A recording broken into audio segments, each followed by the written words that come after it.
Hello everyone, welcome back to my YouTube channel Ranjana allrounder. বন্ধুরা, জানো প্রচণ্ড গরম পড়েছে আর দিনে দিনে গরমের তাপমাত্রা বেড়েই যাচ্ছে।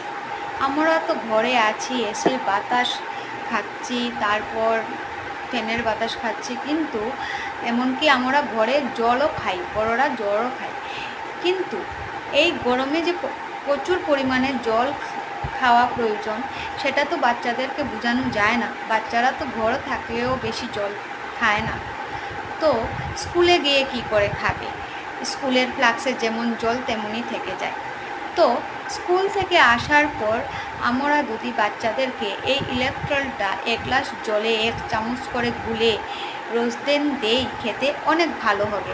ইলেকট্রনে অনেক উপকার হয়, জ্বর, সর্দি, কাশি, এমনকি ডায়রিয়াও হয় না। আমি আমার ছেলেকে দেই, আপনারাও দিবেন।